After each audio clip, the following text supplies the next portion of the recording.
And we're live with the very productive Jonathan Campbell, who's just bought 3 books whilst I've been blagging on, or whatever the term is. We're live with Holly, ENFJ, Enneagram Type 3. Jonathan Campbell, the Scottish Thistle, Enneagram 1, the Reformer. INFJ, Maria, who now identifies as Enneagram Type 9, I believe. Although before that, Enneagram Type 5. And then there's me, who is some weird combo of like either Enneagram 5, who's disintegrated to 7, or an Enneagram Type 7. Right. So over to Jonathan. See, there's a part of me that wants to check out 9 with you as well. I mean, 9's okay. So many choices. But you see, the thing is, just one thing from Tom Condon. Here's a bit of theory, folks. Tom Condon thinks that people carry around the Enneagram style of their parents in them. And my parents are types, Type 9 and Type 7. In what way? What do you mean, in what way? Well, does he mean that you are, if your parents are this type, you'll be that type too? No, it's just, I think if somebody is a person who is very like suggestible, and very much influenced by their parents, and they like their parents, and say they are say they're an ESFJ and their father was Enneagram Type 3, the type for today's discussion, then I can imagine they're taking on a lot of values of the 3. And carrying those values inside of them. Because remember that also with FE DOMs and ESFJs, they might even take on other people's values as their own. All right. Okay, so on to business. Yes. Right. Now, the last time I came across some stuff, a couple of pages that broke down all the tri-types for Type 5. And there's another page because all the tri-types for Type 1. And there's absolutely none for Type 3 or any other types, so that's totally useless. I don't have that. So we just have to use our imaginations. Our imaginations. And so I do have the Enneagram, understanding the Enneagram, and I'll show you that, but... Oh, I think there are some graphics I'm able to show because... Catherine might let me show them because I can show some of them. You know, because we're going to show them when we go through all of the tri-types with Catherine. And I took some of the boards, but I don't know how helpful the boards are. The collages that Catherine created for the various 3 tri-types. Okay, so anyway, I think we were talking to Catherine when Holly was there. Maria's gone. She thought that you had an 8 fix, that you had an 8 in your tri-type, and that's because you said you're quite outspoken, you don't mind speaking your mind and just being very forward and very direct. So we can look at the 8. But I'm wondering though, just out of curiosity, I don't mean to sound rude. Yeah, ominous. Have you ever considered another type other than 3? Or what types have you got? Yeah. I mean, I'm open. I mean, yeah. I mean, I came into a personality hacker, and people were throwing around INFJ, ENFP, and I was like, okay, cool, whatever. Like, you know, so I'm pretty open. I'm not married to anything ever.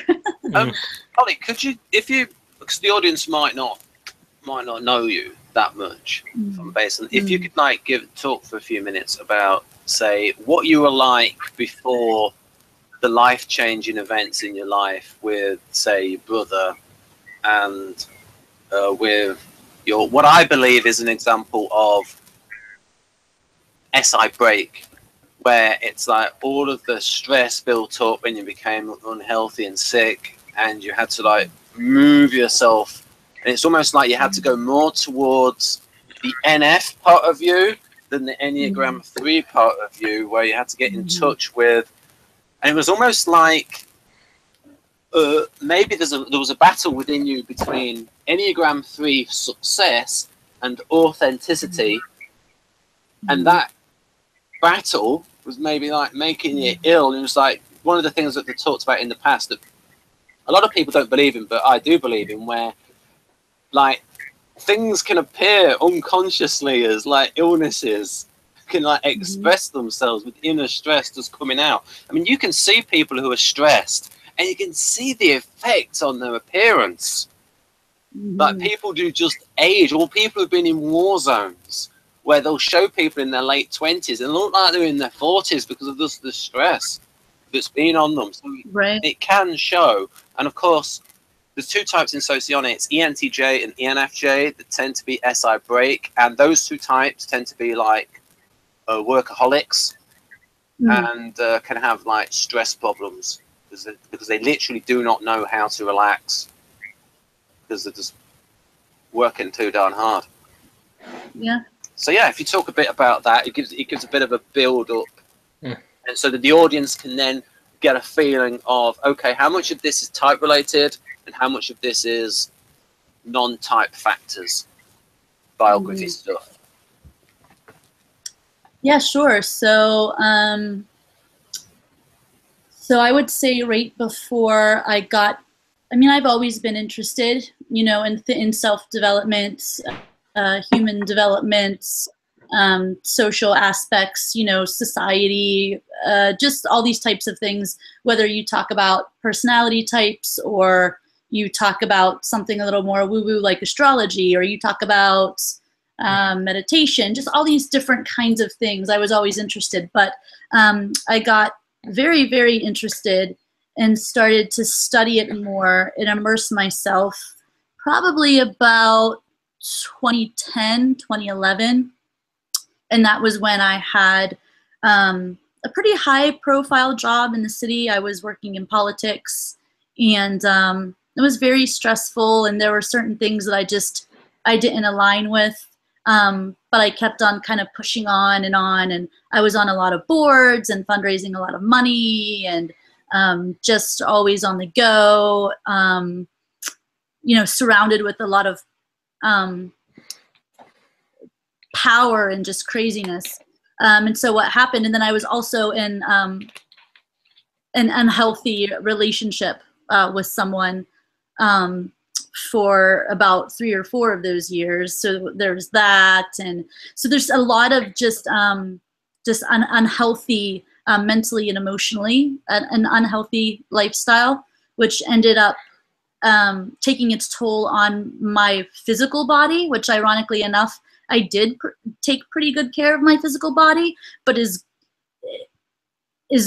good of you know, of care that I gave my physical body, it didn't even matter, you know, that I biked to work and back every day, that I did yoga 3 times a week and went to the gym 3 times a week and was always hiking and all these things. That wasn't enough for my physical body to sustain the mental, what I was going through mentally and emotionally, knowing that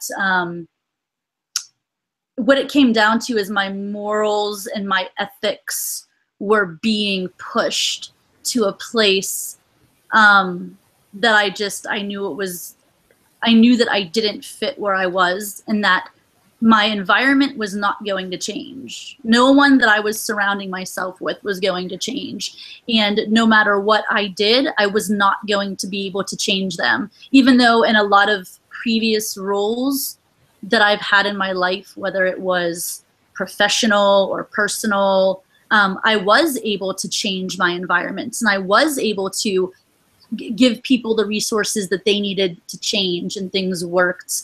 The political atmosphere was extremely different, and this person that I was in this relationship with was very different. And so I had to admit that those things weren't going to change. I had to admit that I had to make changes in my own life, and I got very physically ill, physically sick before, and I dealt with that for about 3 or 4 years before I finally made a breakthrough. Like I had to try, and I just had to keep trying and trying for 3 to 4 years before I made a breakthrough and started to align. Like it took 3 or 4 years of work to just even get back into alignment a little bit, physically, mentally, emotionally, and spiritually. You said something very interesting there that made me pick up about, it was almost like you had like this SI problem, which socionics calls comfort sensing. It's like internal bodily harmony and stuff. And it was like you were trying to solve that problem in an extroverted sensing way. I'm going to bite, I'm going to do this exercise, do this thing. And then you mentioned yoga. And I was wondering if when you were doing yoga, it was almost like, were you doing yoga in like an extroverted sensing way, and in hindsight you needed to do it in a more of a spiritual so like what was it like, say, the difference between like maybe in mindset between when you were doing yoga and then now when you meditate? Well, yoga, yeah, I mean, yoga was like cool and everything, but I always wanted to like it or connect with it more than I actually ever did. I tended to gravitate more toward meditation. So in July, I'll be headed to Berkeley, California for a pretty intense meditation instruction and teaching. Because I think the reason why I gravitated toward meditation more so than yoga was because I was always on the move. You know, my issue was not that, I mean, literally even in the world, like not even just in my mind or mentally. I mean, I was always on the move, meeting to meeting, town to town, neighborhood to neighborhood, conversation to conversation, traveling. So for me, I think I gravitated toward I think the key was that I allowed myself to gravitate toward meditation more, because it forced me to just sit down and shut the hell up and listen to myself, and not worry about what all the issues were, what else was happening. So meditation forced me to listen to myself, to get comfortable with my own thoughts, because as an ENFJ, I walk in a room and I'm instantaneously, I could tell you what every person somehow is thinking, feeling, experiencing. I could tell you what's going to happen. I'm always 20 minutes ahead of the game. And so with everything outside of myself, you know, so meditation forced me to slow down, be quiet, and focus on myself, to go inside myself, to allow the thoughts to come in, like lean into them, accept them, be okay with my thoughts and my emotions, and then be there with them, and then just let them go. You don't have to fix them. Like, you don't have to do anything with them. You can just let them go. And that was a huge shift in my life. I mean, if you asked me the top 5 things that changed my life, I mean, meditation is definitely in the top 5 things that completely changed me in my life, in my trajectory in life. Maria, is this an example of FI control function with the ENFJ? This is definitely. I think for me, I don't know. Yeah, I would probably agree, because I really don't know what to say. I don't understand the question. Well, what I mean is, like, it's almost as if, like Holly's saying there, where she had to learn to concentrate on herself and her own needs. Would that, and to listen to herself, would that be an example of trying to go into an FI control function where they're no longer ignoring the FI things of like own personal values and things? Well, you have to sort of, it's hard to draw a line between a few introverted functions which are involved here, the preferences which are FI, the like personal like essence and spirit which is NI, and comfort sensing and the kind of memory luggage which is SI.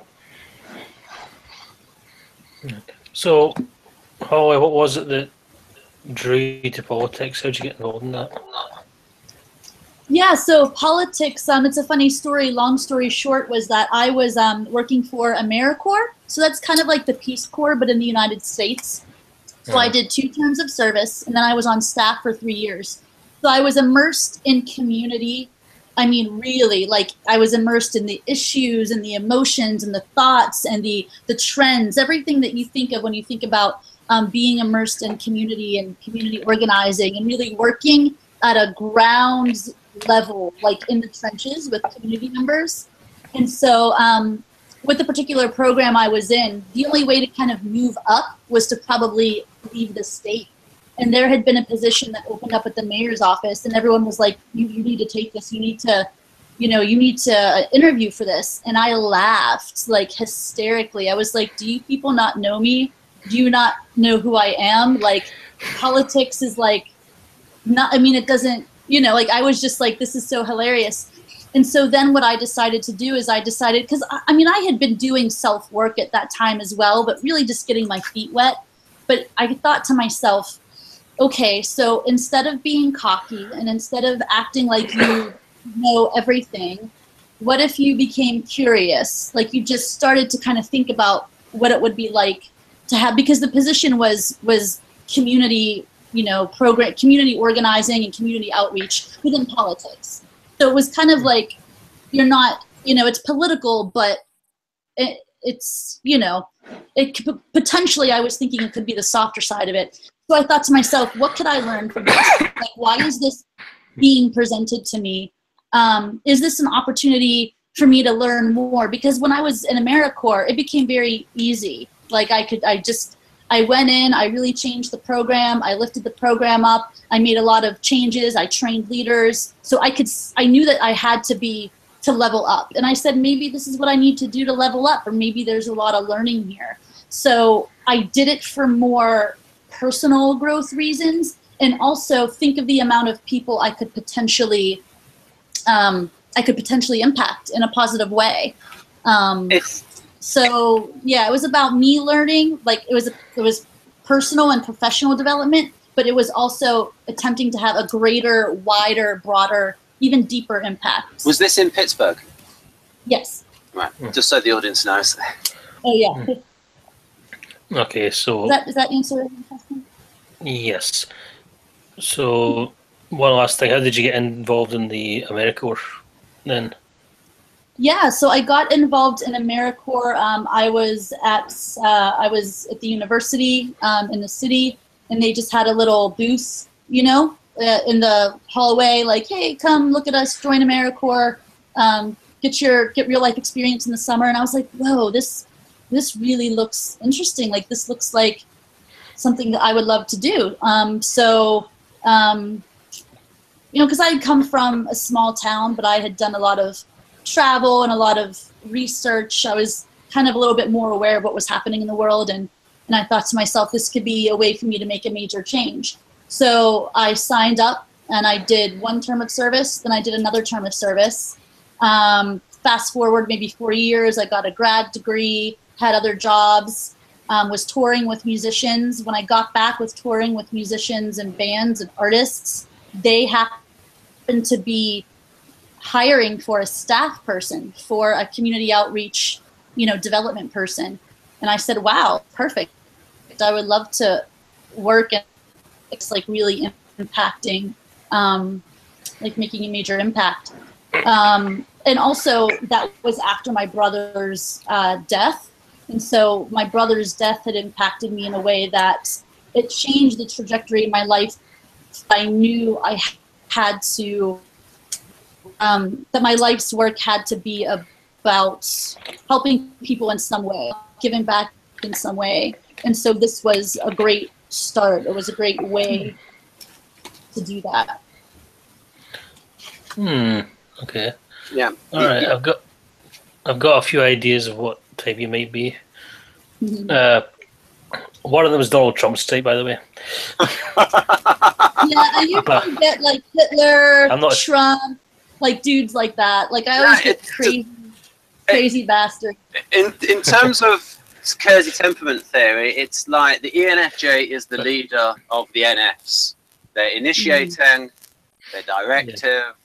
They have a lot of that. Also, they have the EJ Galenko temperament. They have a lot of energy doing various things.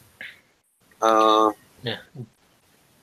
Well, if you're Trump's tri-type, then Trump is an 8 and you're not an 8, so you would just have 8 in your tri-type, so you wouldn't be exactly like Trump. That's just a thought to put it there. But anyway, let's get into the... Oh, yeah, also, and also it would be same quadrant as well with the ENFJ and ES2p. I mean, usually what happens when I go in and I take on a position with any of the roles that any jobs or roles or that I've had, any companies or organizations I've worked for, it's usually included me going in and completely revamping everything that's happened. Like I go in, I completely end up revamping programs, revamping the organization, building it up, and then once it's built up, I tend to hand it off to someone else and then go on to something Right, that fits. new or higher up. Okay. Like advance up. Right. Yeah, that. Right then. Okay, I'd say you definitely have either an 8 or a 1 in your tri-type. Like I definitely relate to the whole reforming thing as a 1. So, right. But anyway, can you hear me? Yep. Okay, good, because it went really quiet there. Can you see this little image? Yeah. Okay. Okay, so this is how tri-type works. Tri-type is, you basically have all 9 types, but they're divided into these 3 triads. And your tri-type is basically your preference in each center. So it's kind of like Myers-Briggs in the way that you have a preference for, you have a preference for thinking and feeling, but that doesn't mean you're only a thinker, only a feeler. So these are your preferences. If you're a 3, then your preference in the feeling triad is 3. I'm a 1, so I'm a 1-5-2. So I'm a 1 with a 5 preference and a 2 preference. And the order matters in terms of how you live your life, your behaviour and stuff. Yeah, but you've got the gist of it. So what we'll do is we'll go through. Well, which one do you want to go through first? Do you want to go through your feeling triad, the thinking triad, or the instinct triad? I'll trust you to do it in a way that might make the most sense or flow the best. Okay, you were saying some stuff there that didn't sound very 3-ish, it sounded more 2-ish. So I want to actually take a look at 2 if that's okay. Sure. Yeah, I'm a 3. They say the tests say that I'm a 3 wing 2. So. Minute. Sure. Might make sense. Holly, does that say it's a heavy wing, a medium wing, or a light wing? I'm not sure. But I would think, though, that for an ENFJ, for an FE Dom, if there are 3, then that 2 wing is going to be quite strong because of the FE. Right. Anyway, here's type 2, if you want to read through that and see how you relate to it. You can tell when to change the page when you're done.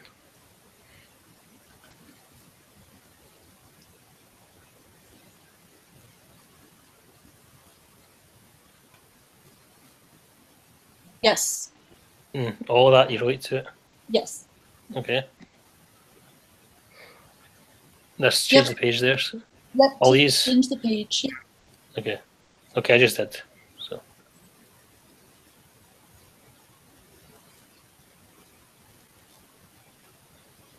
Are these all hitting home?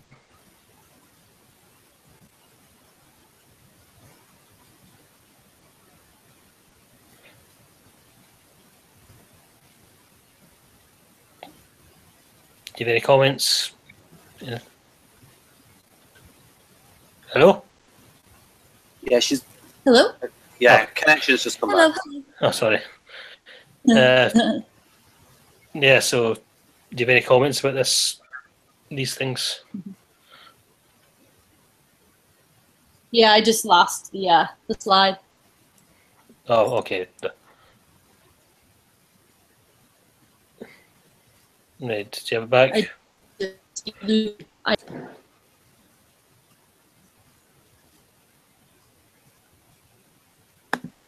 Yeah, Holly, are you clicked on Jonathan's square? I'm sorry? Are you clicked on Jonathan's square so that this slide stays on screen for you? Yeah. Right, okay. Okay, there we go. So I enjoy, let's see, I enjoy my family from Germany. I think a little bit more things. I can change the page if you want. Not yet. Sorry? I'm still reading. All right. Sorry. Sometimes I'm a slow reader. And in fact, we might actually want to stay on this a bit longer, because now you've suggested it to me, Jonathan. Two is possible, yes, because yeah, for the most part, resonates. Because also, I mean, you were helping people both with AmeriCorps. That's going to be you're helping people concretely and for a purpose abstractly, so that can be fixed with ENFJ. And I would say that this page I relate to when it's the way I'm treating people. So, but for instance, I usually sit back and ask people questions and allow themselves to reveal themselves to me. I don't so much put myself out there. Like, people know that I love them and care about them 100%. They tell me that. But I usually try to identify what people's love languages are, and then show them how they, you know, because before, you know, when I was younger, I might love people and like people and care about them and show them in the only way that I was familiar with, you know, which doesn't always work out, which is why people butt heads or think that people don't love them or like them. So I do this, but I make sure that I know what makes the person feel loved, and then I do those things. I don't just say, oh my God, love, love, love, love, love. Okay. So this sounds a little more than what I would be. I have an inventory from Barron and Wagley. They did an inventory in the Enneagram Made Easy for certain things. We can quickly go through these, see how well you fit these. So the first one is, let's see if you tick this box. I want people to feel comfortable coming to me for guidance and advice. Yes. Relationships are more important to me than anything else, than almost anything. Yes. 3. Sometimes I feel overburdened by people's dependence on me. By people's what? Dependence on me. No, I used to, but I don't anymore, because I know how to. Well, it's just sometimes. So. Yeah, one of the things is, when I asked an ESFJ when I asked her that question, she said, glad to help. So it's like, always even more of a helper. So yeah, no, I mean, I always, well, you were asking me how I feel, right? That was a feeling question, right? Yes. So right. Here's number 4. I have trouble asking for what I need. I used to. I think I've got a lot better. A lot better. Okay. I'd say I was probably a 0, and I'm now like probably a 7. Okay. Just let me finish these, Jonathan, and I'll get over to you, and you have the spotlight. Here's another one. I crave yet sometimes fear intimacy. Yes. Right, number 6. I am more comfortable giving than receiving. Used to be that way. Jonathan, I love you. Yeah, it's another answer where that was probably 0, and now it's probably 6, and probably all aspect of life we're talking about. But number 7. I'll just say 6. Yeah. I am very sensitive to criticism. No. Were you ever that way? Were you that way when you were younger? When I was little, when I was like tiny, like when I was like a toddler or in grade school, and then the family dynamic that I had, they made sure that you got out of that. Right, non-type factors. Like it's not an option. It's not an option to be sensitive to this. We just need to move along now. Okay. Yeah. Also, I think that an ESFJ and an ENFJ too is going to be just stronger. Number 8. I work hard to overcome all obstacles in a relationship. Yes. Right. Number 9.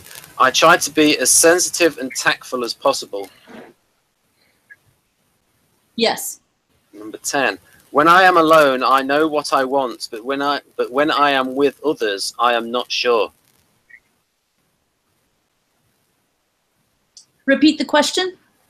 When I am alone, I know what I want, but when I am with others, I am not sure. Well, when I'm with others, it's not just about what I want. There's a yes then. Sure. Yes, soft Okay. yes. Okay. Yeah, I mean, it's kind of like, yeah, what I want is probably what's going to be best for the situation. So. Okay. Yeah, so basically, we get the idea about your effort. So number 11 of 20 is, there's not that many more left, Jonathan. Number 11 of 20 is, it is very important that others feel comfortable and welcome in my home. I'm sorry, could you repeat that? You dipped out. Oh, sorry. It is very important that others feel comfortable and welcome in my home. Yes. Right, number 12. I don't want my dependents to show. I don't want my dependents. Yeah, to show. I guess it's probably another thing where it used to be that's very much the case, but I think I've got a lot better now just with being able to ask for what I want and need and that. Right. I'm really big on delegating. So like I'm very much okay with saying I either don't like something or I'm not good at something and I need to make this known and then I delegate it. So right, ENFJ can do that. Yeah, maybe I just the in charge type in the NS. Yeah. Here's an interesting one. Watching violence on television and seeing people suffer is unbearable. Repeat that? Watching violence on television and seeing people suffer is unbearable. Absolutely unbearable. Absolutely. Like all these like TV talk about that are like so awesome. I'm like, yo, I'm sure it's awesome, but like I don't need to see something like to like know that it happens. Like I don't need to like watch people kill each other in a war to know there's war. Like this is not entertainment. Yeah, I mean, like, I'm just like, and I don't doubt that it's a great movie or a great TV show. I don't doubt that these people are going to get Oscars or, you know, whatever. Like, I'm sure it's amazing. But who the, like, why do I want to sit here, like, 2 hours of my life? I'm just, like, watching people beat the shit out of each other. Like, it's just, like, it's no set, like, yeah, it's way too much. Yeah. Way too much. Here we go. Sometimes I feel a deep sense of loneliness. Yes. Number 15. Because being alone, alone is different. Being alone is different than loneliness. Yes, yes, yeah. it is. Yeah. Number 15. If I don't get the closeness I need, I feel sad, hurt, and unimportant. Did you say if I don't have what I need? Yeah, it's. I'll say it again. If I don't get the closeness I need, I feel sad, hurt, and unimportant. No. Okay. Number 16. Sometimes I get physically ill and emotionally drained from taking care of everyone else. Possibly. Right, I just want to clarify something. I think this is in order of health level. So the first few points were very healthy, and now we're going down to the less healthy side of 2. Good point, Jonathan. Good point. 17. So, yeah, so think about how you are when you're in a really bad day or a really bad place. Right. Number 17. I often figure out what others would like. Oh, sorry. I often figure out what others would like in a person, then act that way. I'm so sorry that I have to ask you to repeat questions. It's just because the reception is dipping. So could you say that again? I'm sorry. That is okay. I often figure out what others would like in a person, then act that way. No. Okay. That's good. That might be maybe a tick. That's okay. I enjoy giving compliments and telling people that they are special to me. Yeah. I'm attracted to being with important or powerful people. I used to be, and then I found out it was hugely overrated. Yeah. Might also be a Quadra thing. And then I realized I'm actually the important person that you should want to be. No, I'm just kidding. That is No, like but yeah, no. that is like a romance style thing with. Yeah, go on, Mira. I was gonna say that that's the. I agree with most of the things about 2, but this one seems to not apply to Okay. me in particular. Oh yeah, because Yeah. I think Maria's tri. don't care. Yeah, I think Maria's tri-type is 952, so she's a 2 in her tri-type. Yeah, So what do I. it might be.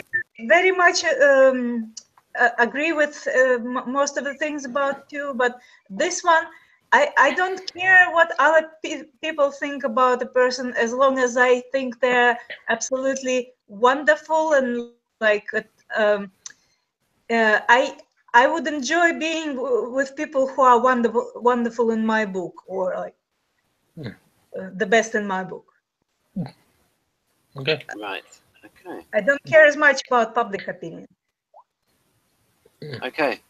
Yeah, like for me, you know, when I'm the thing about me is it's not so much that I care about people who are in power.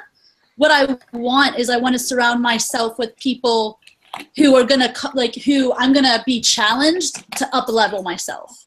So it's not, the attraction is not that like, oh, the mayor is so powerful or personality hacker is so powerful within like self-help. Like it's not that, it's that I want to surround myself with people who I'm going to have to up level, like to stay in the game or to be changing. I found out that always being the person who was that to everyone else was kind of like, well, that's okay. I like to do things for people and I want to help people and be there for people, but I want to also be, you know, pushed and challenged. Yeah. Would you also if say that makes sense? Would you also say that you want to be, if you're close to powerful people in positions of power yourself, then you can have more of an impact on a bigger group of people? Like, yes, because I think that the amount of people that you can affect in a deep, profound way. So I do think that there's a broader reach that you're affecting, you know, more people. That's I think I'm going to give Jonathan a compliment now. That's a very good point there, Jonathan. Going to the motivation for it. That's good. Yeah. So, extra bonus points, Jonathan. well, I'm kind of like that too. The finest one is, people have said I exaggerate too much and I am overly emotional. The only people who've ever said that to me have been when I was little, in like my family, like my mom or my dad or like my grandparents. No one else has really actually ever said that to me. It was from a very, very young age in my close nuclear family. Now, you connected with about 18 out of about 20 of those. Yeah. However, what I would say is a lot of those things, a lot of those boxes that people would tick are things that are like very socially accepted, sort of like positive virtues. Nearly all of these things are like things that are like pretty much nearly all cultures would say, oh, this is like a virtue. This is a virtue of someone. So if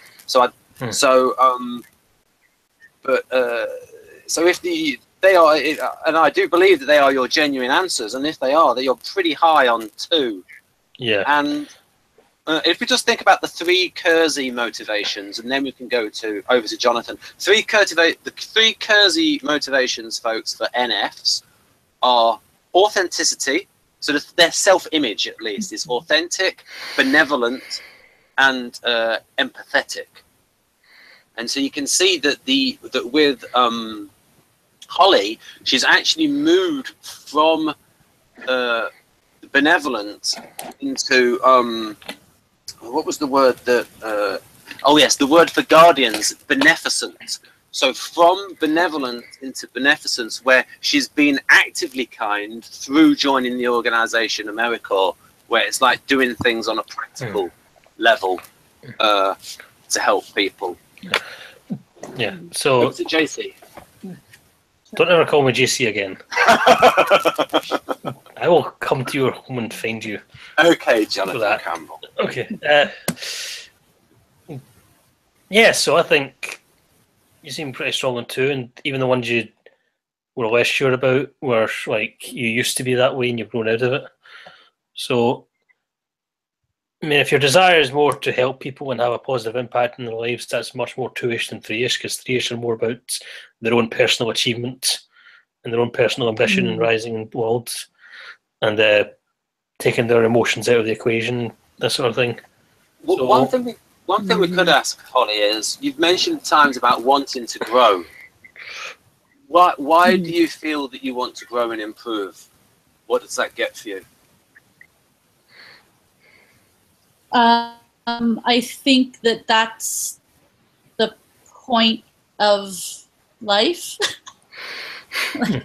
But I mean, I think that, like, I think, like, I mean, for me, you know, I mean, it sounds simple, but I mean, I think that I'm just always, I've always been drawn to growing and being curious. And once I know something, I want to devour the next thing, and I want to learn how to embody that next thing. Like, I want to keep just developing and growing and becoming the best version of who I'm supposed to be. And I think that a big part of that, you know, did have to do with when my brother had passed away. You know, I wanted to be different and to just always just grow. And I wanted other people to be able to do the same thing. I think I wanted to also be able to say, if I can do this, anyone can do it. And if I can do it, I could show other people how to do it too, or I could share the resources with other people. But I can't be a bullshitter. Like, I have to, you know, walk the walk, talk the talk. Like, I have to be in the trenches. And I can't expect anyone else to do something I would never do myself. You know, so it's like, in a practical sense, I'm never going to own a restaurant and not jump in the kitchen and do dishes if the dishes need to be done. Or I'm going to make sure that I had like 3 months of dishwashing behind me before I would ever be humble enough to be able to own the restaurant. Right, so is development for you? Is development for you living up to your own ideals? And that's development for you, getting better at living up to those ideals. And the ideals stay the same. It's living. Do the ideals stay the same? My ideals. No, the ideals have to keep growing and changing too. But how have they changed, the ideals?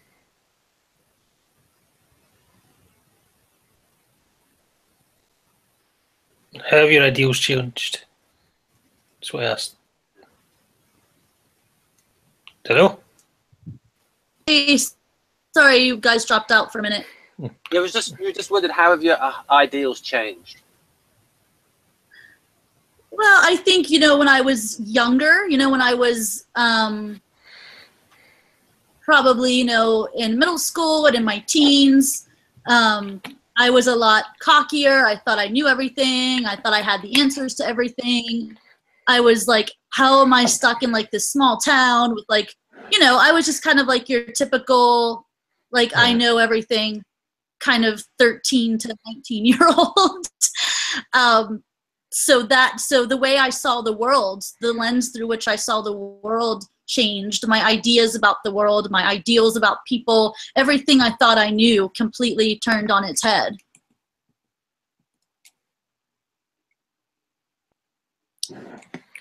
And so I'm always willing to, that's why I'm not married, even you can see it like with type. I'm not married to what my Enneagram is. Like, sure, let's talk about it. Like, let's, you know, it's like I'm always willing to,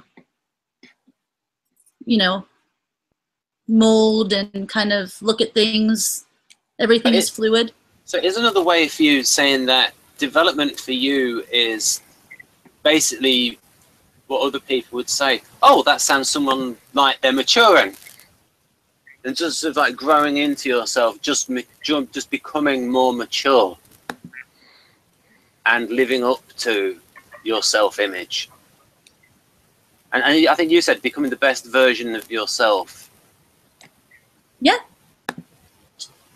Continuing to grow and become the best self that I could be, and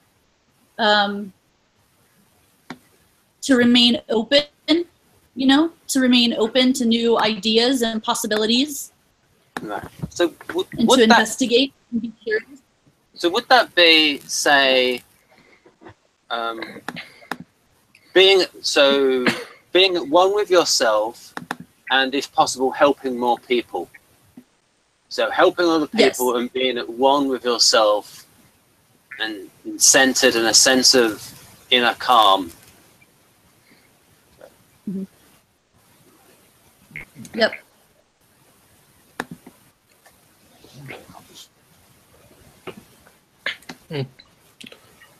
Does this make sense, or should I like? I don't know. Yeah, it makes sense to me. I just wanted to. It's just the idea of. Yeah.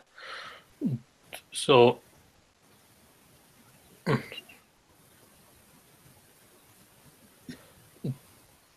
Loving what? Ben, are you still there? Yes, I'm still here. I'm just thinking about Holly's goals, whether they are like, because it's hard, because like the type of goals that, because Holly knows about NLP, and a bit about NLP is about goal setting. And I just wondered, Jonathan, what are the goals of a 2 versus the goals of a 3? The goals of a 3 are achievement and status, and 3 are tend to be a bit more self-interested compared to 2. They're not. A 3 will help people for the sake. A 3 is more likely to help people for the sake of their own personal advancement, whereas a 2 is more likely to have their own personal advancement for the sake of helping people. That's the sort of thing, especially when you're considering a 2-wing 3 versus a 3-wing 2. So I think I know what Holly's tri-type is, but I just want to get rid of 3. So okay. Luckily, I just bought that book that Ben was reading. Excellent. So I can go through those lists. Right then. So Holly, here's the type 3 ones from what Ben was saying. Sure. Okay, so number 1, I'm always busy, or I'm almost always busy. Yes. Okay. I like to make to-do lists, progress charts, and schedules for myself. Yeah. I don't like to be married to them, but I like them to be there, you know, as a basic structure. But I'm okay with having to go outside of them. Okay. I don't mind being asked to work overtime. No, I don't mind. Okay. I have an optimistic attitude. Yes. I go full force until I get the job done. Yes. I believe in doing things as expediently as possible. Say that again? I believe in doing things as expediently as possible. Expediently. I mean, yeah, I guess I don't really, yeah.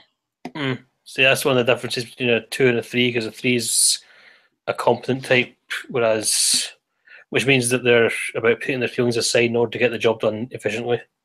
I mean, I am, and I used to have that same expectation of other people, like, even like with a personality hacker, I'm like, oh my gosh, so I'm always like wanting, like, let's go, let's do this. But I had to unattach myself from that in order to stay sane, to know that everyone has to go at their own pace. But usually when I'm in the flow, like when I'm in flow, I'm like, yeah, like I can just go and go and go, and it could be 2 a.m. and I'm still working like ferociously, just like. But I had to let that expectation go of others. I've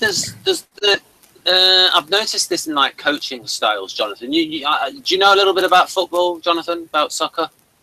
Yes, I know a thing or two with football. I am living in Scotland. Right, okay. So it's like, if you think of different coaching styles, like Alec Ferguson might be like total TE, like do it, discipline, all this kind of, and then there's those coaches where they want the players to really to play for them, and that they love their manager, they love their coach, and so you can move things along. And so ESFJ usually would, ESFJ would have like a get things going interaction style and enthusiasm, and of course ENFJs can do that as well, but overall, but I would say that, Holly, that a 2 might be more enthusiastic and a 3 might be more go towards. Now I know Victor sees 3 completely as 2, but I think that just might be complex equivalence. That's just too reductionist, although Jonathan does relate 3 to TE, don't you, Jonathan? When No. so here's what I'm finding, especially now working from home, like with Personality Hacker, when people are around me and I'm passionate about getting something done, everybody is passionate about it too. Even if it's something that like they've never heard of and they're in the game, like they're in it. But it can be a little bit more difficult if you're working online with people and they're not the type of person that feels energy that's like not in the room with them. I don't know if that makes sense. So when people are around me, there's expediency because people tend to feel in flow when they're around me. But Yeah. it can be harder when you work online and you only see people the way we see each other now. And they're not the types of people that necessarily can feel energy like through screens like this, like how I can. Yeah. So they might not have that passion or that expediency on that day. Whereas if they were in person with me, they probably would. And we would just all be in flow, like, holy crap, we're doing this. I think ENFJs, like, as you can see at the moment, where you've got FE and NE, where it's like ENFJs, but FE, so you've got the ability to read other people's emotions and change emotions in other people. And then with the NE, and it's like, and I think Personality Hacker defines NE correctly. There's pattern recognition and stuff. So it's like you and in the ENFJ profile, it's like they can pick that one thing, make a connection, go, okay, I'll explain it in this way. I can grab onto that little handle, and use that to move them along. Yeah, that's typically what I have to do is I'll zoom it. So if I'm not like going meta and looking at the whole crowd and getting energy like just through a whole crowd and I'm working with an individual, then I'll zoom into the individual and I'll find something about them that I know that they're going to be able to identify with the project or with the thing or the conversation, and I'll zoom into that thing and I'll make it about that and then get them into flow or get their buy-in that way. All right. So okay, I was looking through the rest of the questions, and I think you'd say yes to most of them as well. So not helpful, but we're pretty sure you're either a 2 or a 3. So instead I've got this thing up, which is about differing them. So I don't know. One of the things I think though is that in the United States and America is that FE DOMs are going to have strong role TE, because in a work situation, it's just part of the culture. And also FE DOMs will see it as appropriate to go into a TE mode. And also because they're the EJ Galenko temperament, they have enough energy in order to move into that role function of TE thing. It's not their preference to go into a TE mode, but you know, they can go into work mode because it's like, hey, this is the right situation to get into this mode. For me, work mode would be, I mean, I've been really lucky because pretty much all the jobs and positions and things that I've done as an adult, I've really enjoyed. So for me, work mode was just a matter of getting myself into flow and just really like legitimately enjoying what I'm doing and enjoying the people that I'm around. And so that's why I think I crashed and burned when I was in politics, because I just couldn't get into flow. I couldn't do any of this for the sake of just doing it on top of my morals and my ethics being pushed, you know, to the brink. So for me, work mode, it's like I've been lucky enough to where work mode doesn't really even exist because I've just been lucky enough to where it's just me getting into flow and really enjoying what I'm doing. But I see what you're saying about the culture, and I agree with that. I could totally see that. Okay, I'm going to read something, and it's about distinguishing between 2s and 3s. So. Oh, excellent! I'll shut up. All right. Basically, 2s attempt to get others to like them by doing good things for them, by focusing on the other person. How are you feeling this afternoon? You look sad, etc. 2s give the other person lots of appreciative attention in the hopes of being valued as a friend or intimate by the other. 2s are primarily motivated by the desire to please the other as a way of creating closeness or intimacy to enhance the relationship. 3s, though, get others to like them by developing the excellence of their own package. 3s seldom lavish attention on the other. Rather, they are trying to be so outstanding and irresistible that the other will want to focus attention on them. And while 3s enjoy the attention and want relationships, they actually fear intimacy, becoming more uneasy as the relationship becomes closer. 2s and 3s are different in several other key areas. While 2s can be ambitious, they feel uncomfortable going after their goals directly. Feeling that to do so would be too selfish. 3s are extremely goal-driven and feel they are not living up to their potential if they are not the best at what they do. 2s are openly sentimental and emote easily. 3s tend to be more composed and have difficulty accessing their feelings. 2s keep trying to do nice things for others until they lose their patience and blow up when they go to 8. 3s keep driving themselves to excel until they burn themselves out and become more detached and passive when they go to 9. So, what does that sound like? Yeah, so those definitely resonate with me at different times in my life, you know, if that makes sense. So, and then also in different aspects of my life. So, and so it's hard for me to answer that. And so maybe that's where you can kind of walk me through that. But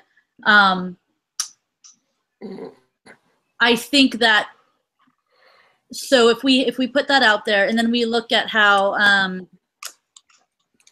when we were talking about like my motivations or my goals or development was more so. So for me with development, I'm always looking for what my blocks are. Like I'm always like journaling, like freehand, you know, and just going and like writing and journaling and picking out blocks. And so I will like, I'll see something that's blocking me, and then that will be the thing that I'm doing around self-development, like for that time. So right now I really got clear on a block, and now I'm working on something else.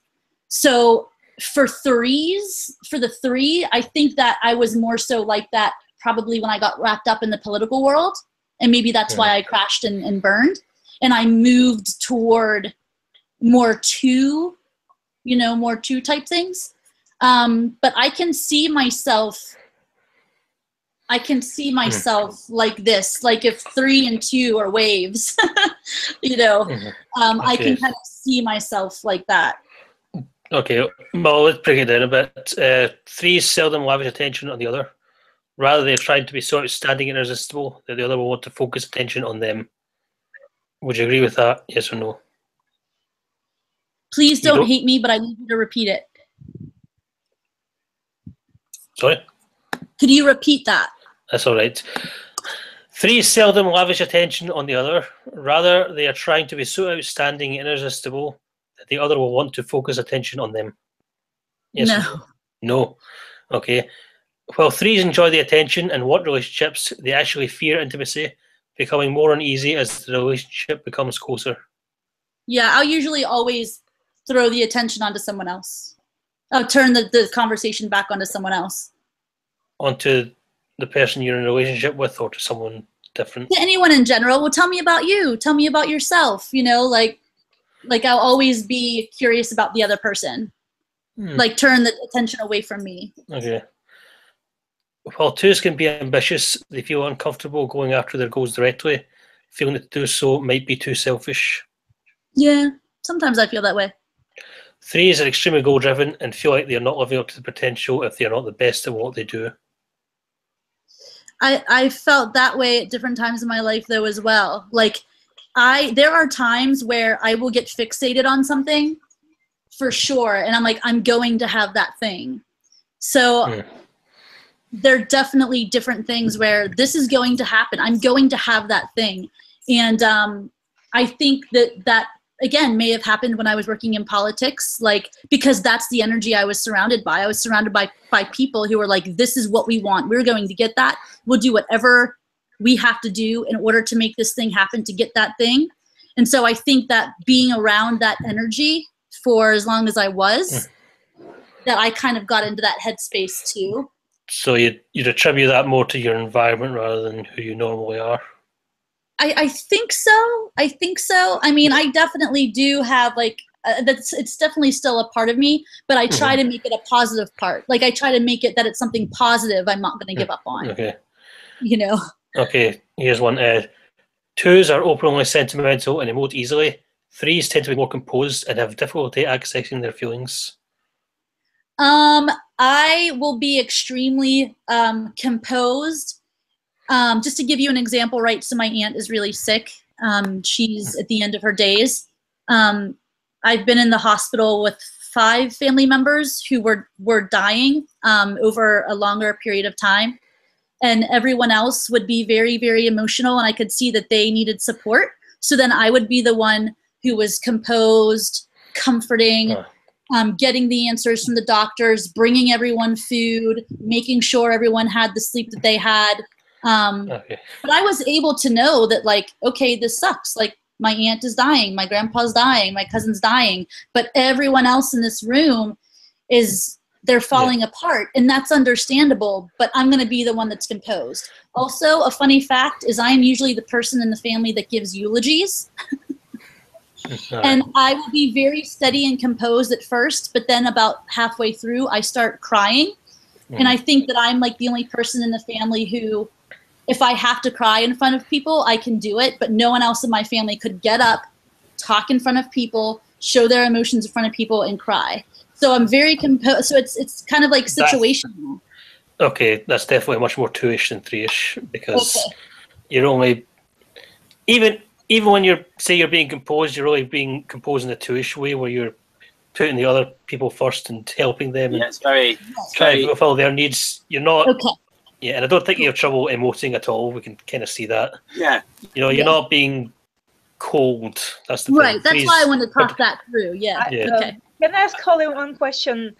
I noticed with some 3s, I don't know that many of them, but I noticed with some that according to a book, a 3 can either work or feel.